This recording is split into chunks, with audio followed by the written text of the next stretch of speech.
Good afternoon, ladies and gentlemen of the media. The Premier, the Honorable David Brett, JP, MP, will give a COVID-19 update.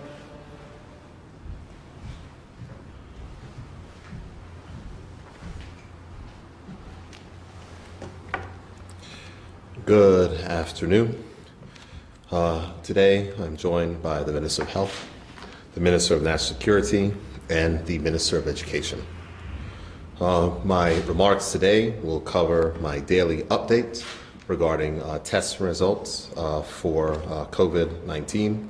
I will then discuss a few matters related to the upcoming state of emergency and the existing curfew around the shelter-in-place measure, which has been put into place by the Governor of Bermuda commencing on Saturday, and also the Minister of Education will give an update on the ministry's plans for students next week. Regarding our situation with testing, the government did receive additional test results today. Out of the 36 test results that were received today, there were 3 positive cases for COVID and 33 negative test results that were received. This means that the confirmed positive cases in Bermuda now stands at 35. Out of those 35 persons, it is important to note that 11 persons have recovered.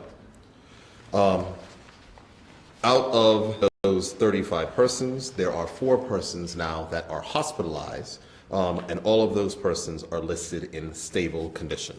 So again, we have 35 total cases. There are 11 persons that have recovered, 24 active cases, and out of those 24 active cases, 4 persons are hospitalized. Did I missay something, Fiona?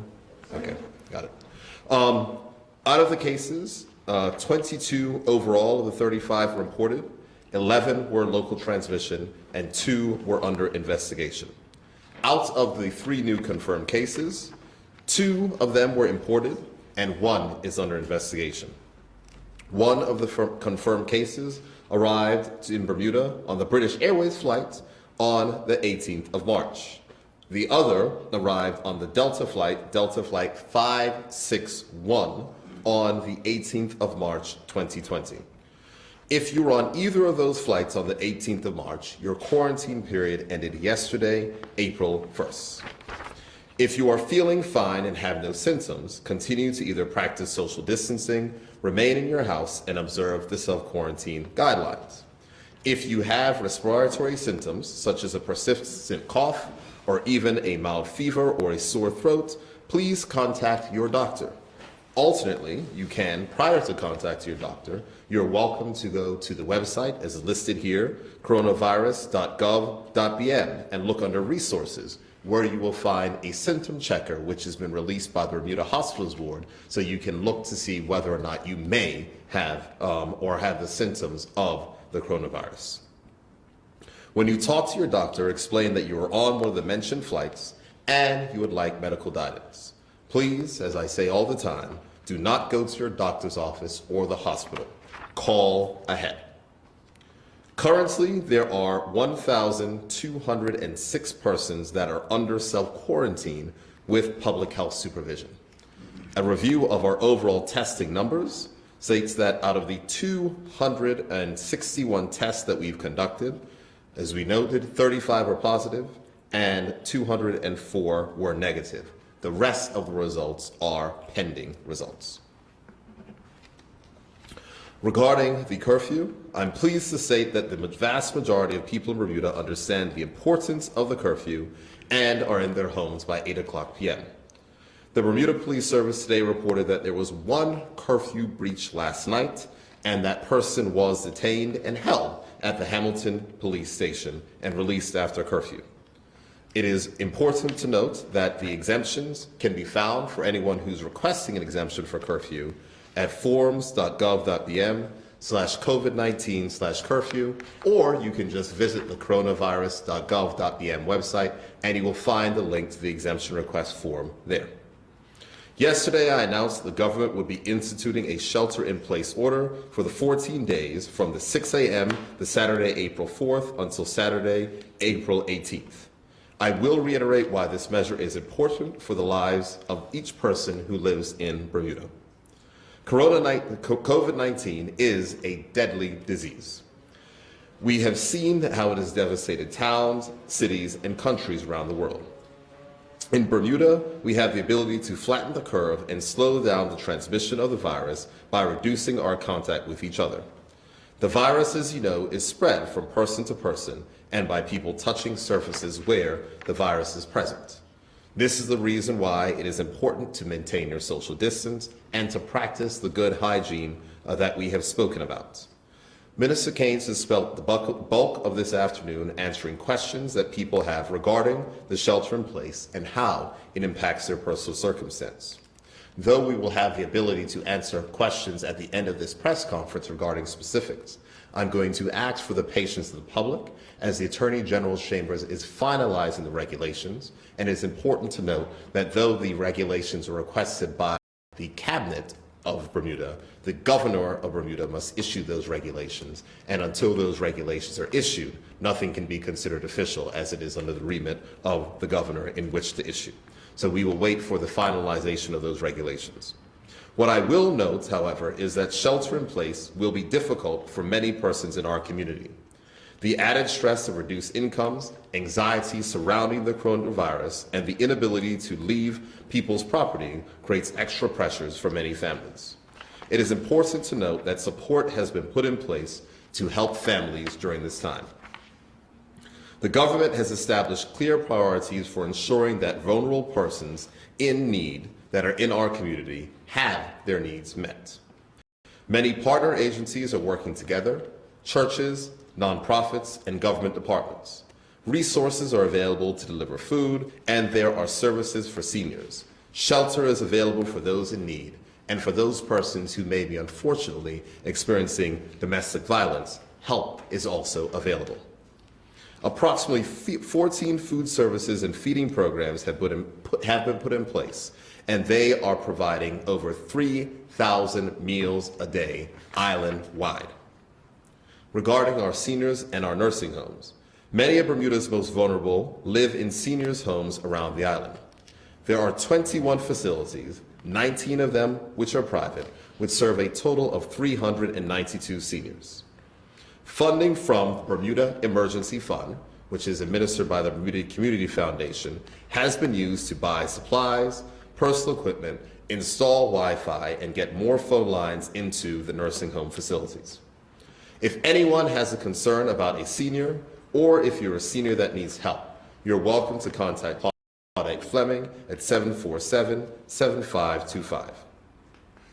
Before this COVID-19 crisis emerged, a team of nonprofit and public experts met, including representatives from Vision Bermuda, Meals on Wheels, Aging and Disability Services, the Bermuda Health Council, which has oversight and licensing responsibility for seniors' homes, Age Bermuda, and a consortium of public and private nursing homes. Each organization went back to their list of most vulnerable clients. Many seniors were contacted directly. Their needs were assessed and addressed with the assistance of age-concerned social workers. Aging and Disability Services also is conducting wellness checks on seniors around the island.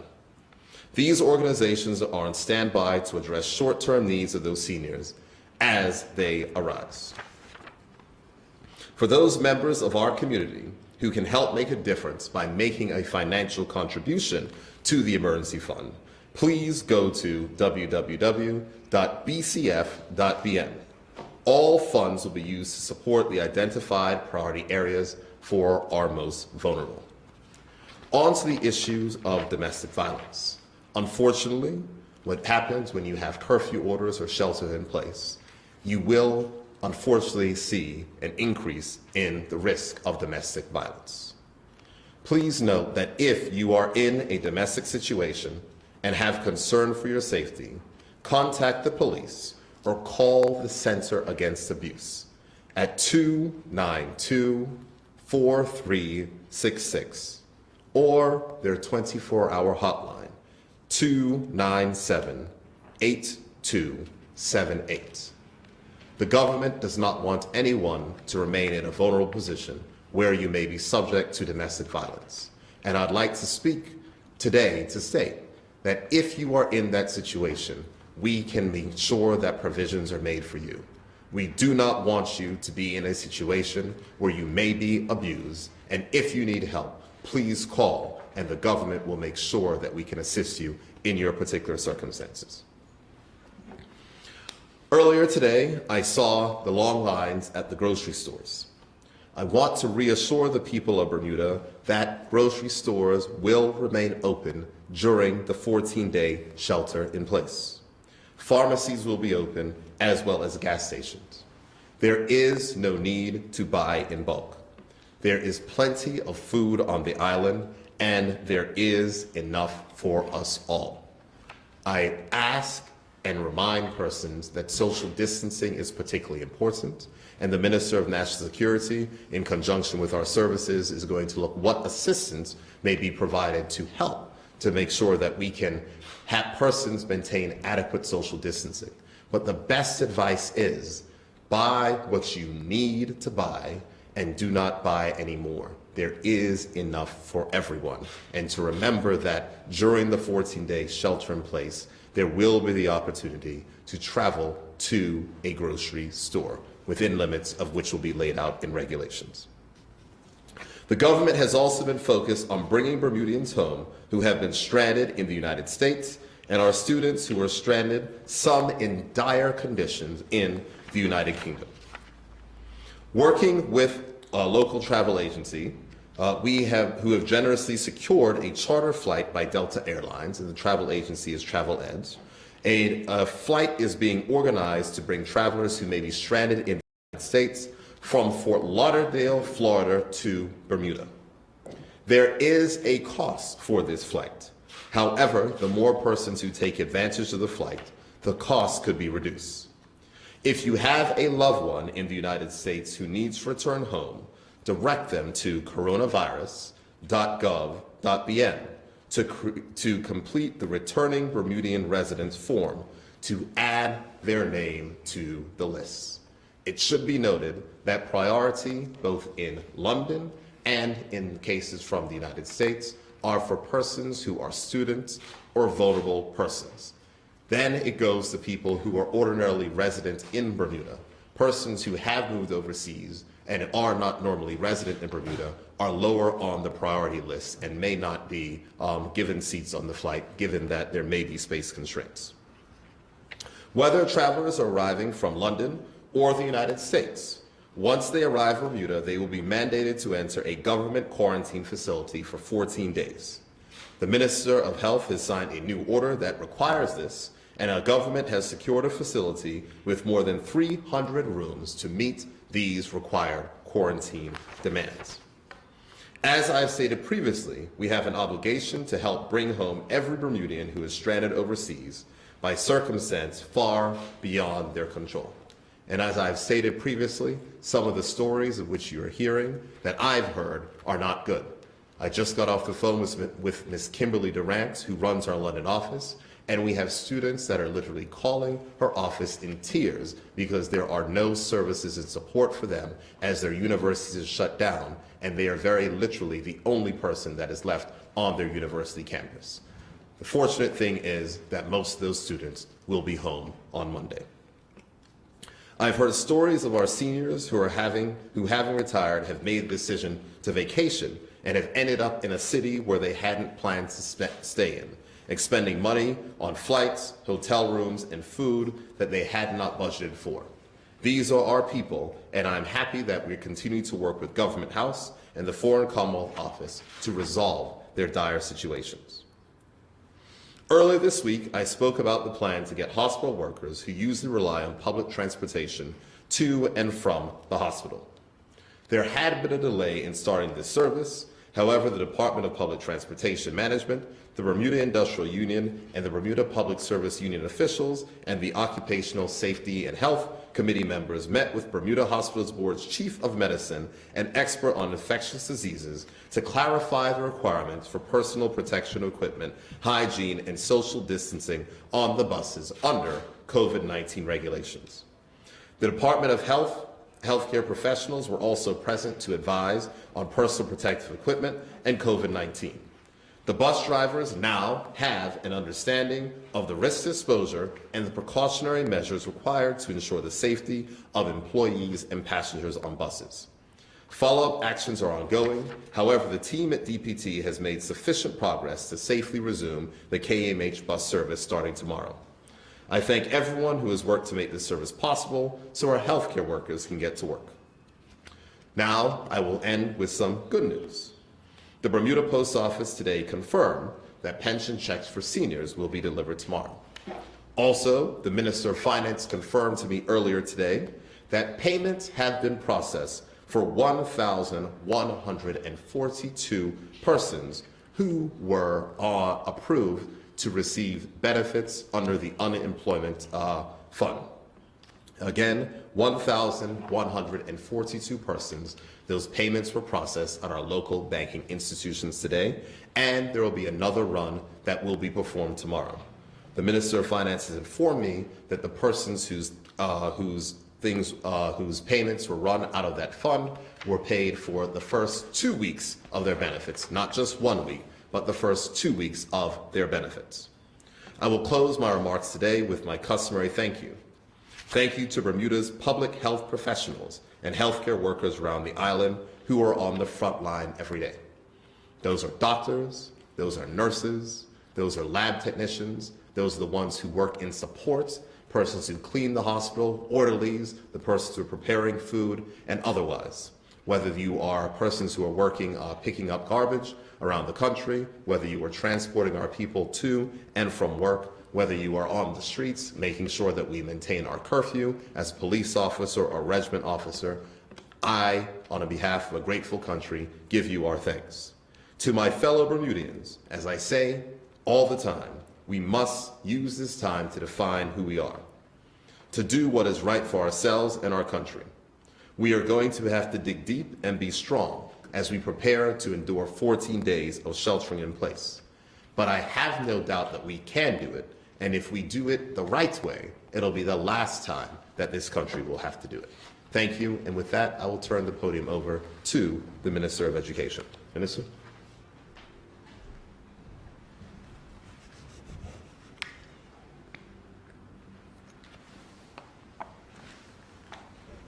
Good evening.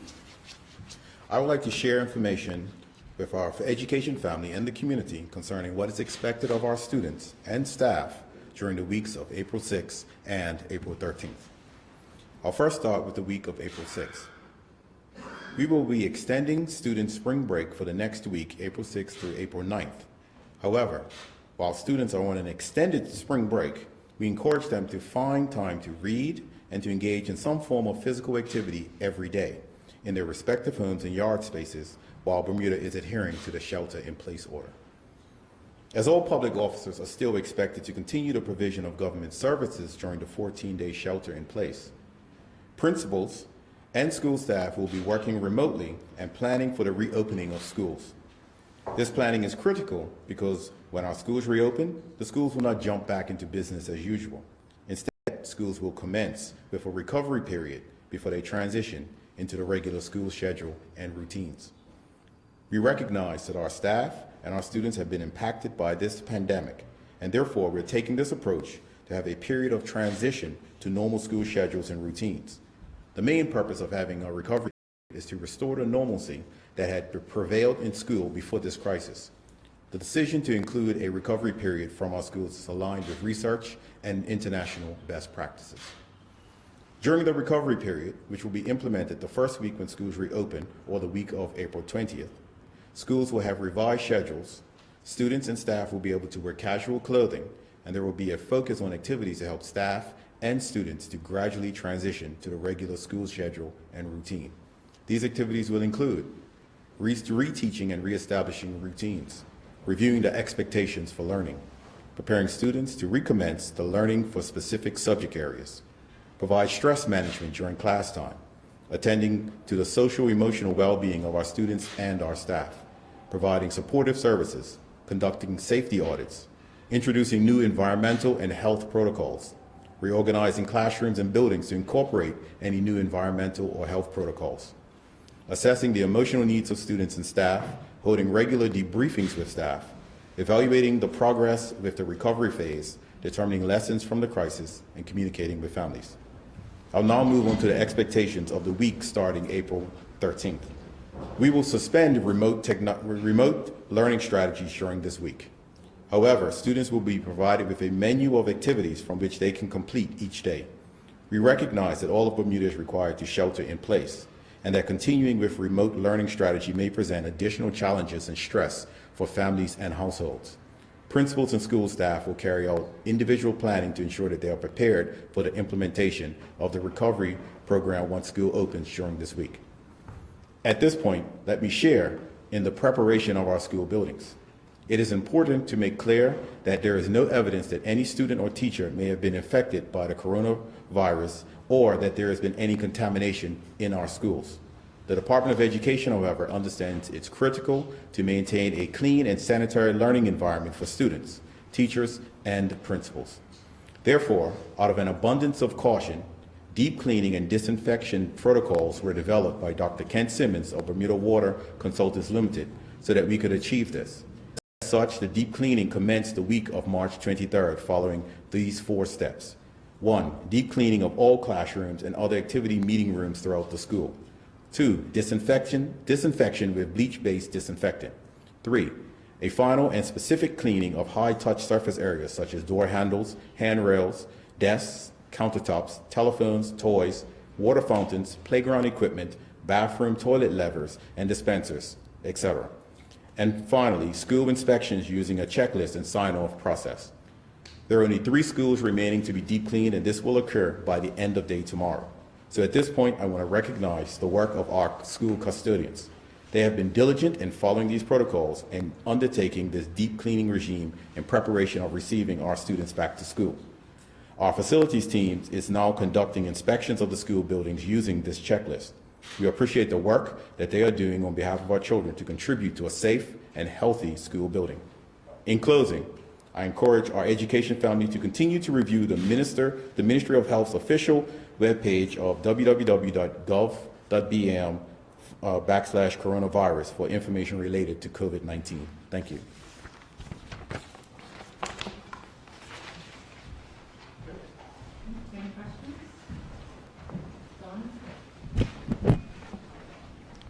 Good evening, Mayor. When you saw the grocery stores this morning, what was your reaction? It wasn't a question of reaction. I just want persons to note that I don't think that's the best and most productive behavior. The fact is that we are trying to minimize distance between persons. The Minister of National Security is going to be giving additional guidance towards grocery stores. The fact is that they are open and they will remain open during the period and points in time of our 14-day shelter in place. So there is no need to go. And the only other thing that I would remind persons is that the major grocery store chains, which I'd like to thank, and that is Marketplace, Lindo's, Arnold's, and Supermart, which I think is an operation here and also in St. George's, have offered to extend the regular 5% discount, which takes place on Wednesday, to all of the 14 days that the shelter in place will be in effect. And so given that case, persons who were shopping today would not have been able to take advantage of that, but during the shelter in place they'll be able to do so. There'll be limits, certainly, but this is not a need to run out and stock up and to try to turn the visits to the grocery store into a social outing and gathering. The other thing, which should be important to note, is that, as the minister had said yesterday, that persons who are traveling towards a grocery store during the shelter in place should not be traveling with multiple people in their car. I don't want to get to the place where we are in other jurisdictions where there's only one person allowed in a car at a point in time. But the fact is that we're trying to minimize contacts with each other. That is the very purpose, so that hopefully by the end of this period, I can come here and say that we have 0 test results that are positive. And that's where we are trying to get to. So from that particular perspective, I didn't feel any particular way. I just want persons to note and understand that you don't have to run out and get it, because it's not as though the grocery stores are going to be closed. With regard to the BA flight, how many students or vulnerable people have signed up for that? And for you to hear some of their stories, how heart-wrenching is it? Well, I mean, it's heart-wrenching when persons who find themselves in a situation that was of no fault of their own. And so, you know, if you're talking to Ms. Durant, I got off the phone and she's talking about how, you know, she has students calling her office crying every day, wondering how they're going to get out of the present situation with their with. They have no family out there, their food's running low, et cetera. It is a difficult situation, certainly, but I'm pleased that we're able to get them home. I don't want to go with numbers because they're still in flux between the other overseas territories and what we have. But the unfortunate reality is that we are prioritizing the list. There's a large number of persons who have asked to be a part of it, and there is a limited amount of space on this particular flight. So we're looking at the ones who don't have other particular resources, don't have friends, don't have family, are in their dorm rooms, or seniors who are actually out there that are stranded particularly. But that information is going to be communicated to all persons over the next 12 hours. I got off the phone with Ms. Durant, and they will get that information shortly. I listened to Minister King's talk this afternoon, and he had a very good point that some people have been asking about couples who are separated or divorced and dealing with custody of children. I thought it just might bear worth repeating tonight for a larger audience. What I want to say is that we are finalizing the regulations, and once the regulations have been finalized and they are promulgated, we'll be able to speak with certainty and specifics. I don't want to possibly put out the mixed messages. I just received an email from the Attorney General's chambers. The ministers and I are going to go downstairs and review it. But the points at which you noted in where persons are in shared situation is something that has been considered, and we're fine-tuning precisely what it is so we can make it clear. For the bus drivers, what's the PPE that they're going to get? The PPE which has been given are, I think it's gloves. Okay. And gloves and hand sanitizer, sorry. All right. Thank you very much. Thank you, Liz. Thank you. With regards to, you said there was, I think, pardon? I think you said there were more than 1,100 people who'd been approved for the unemployment benefits payments. Are you able to give a figure for how many people applied in total? I don't have that figure with me. I can try to get that figure in the future. I don't have the figure on how many did apply. I had the figures a couple of days ago, so I put in my statement that 800 persons had completed applications, but clearly more persons had completed applications if we were able to process 1,142 payments today. I just want to give tribute to the Minister of Labor, Community Affairs and Sport, the Minister of Finance, as well as the team that is inside of the Department of Workforce Development, who built this program from scratch to enable us to deliver this relief directly to people's bank accounts today. I think this may be a similar response to what you just provided, but with regards to laundromats over the course of the shelter-in-place period, do you know if they're still going to be available? There is the consideration of laundromats. Laundromats are not on, as I gave my particular statement yesterday, the list of facilities that are open. Laundromats do create where there are multiple families from multiple different households in the exact same enclosed space, which is precisely the type of things of which we are trying to particularly avoid. The best advice that I would say is for persons that use or need to use a laundromat, that they'll try to get their laundry done as much as possible. The Minister of National Security is live to that particular issue, and we're going to work through to see what possible accommodations may be made during the time and period. But I would urge persons who use laundromats to try to get their items that are done in advance, and that is the precise reason why we try to give as much notice as possible for those particular situations. It is very important. We're trying to keep the social distance, so if there is any possibility of transmission, they're reducing it, and the opening and having persons be able to use laundromats will, given that there's multiple different households in the same place, that will, small enclosed space, touching many of the same particular items will defeat many of the purposes of what we're trying to achieve with social distancing and this shelter in place. I think there were some breakdowns in terms of sex and age range of the positive cases. Is it possible to give even a bracket of the age range of the people who are in hospital with regard to COVID-19? I'm going to say this. Can I say? Okay. The Minister of Health would rather not disclose that information to the persons that are in hospital. What I will say is that I'm not going to give their specific ages, but the persons who are hospitalized are not young people. Yeah. Thank you. And I think this is probably the last one. I know we have some shipments expected, I believe towards early next week with regards to PPE, kits, masks, etc. Are we confident that what we have at the moment sees us through until the next supplies come in? The supplies are due. Okay. All right.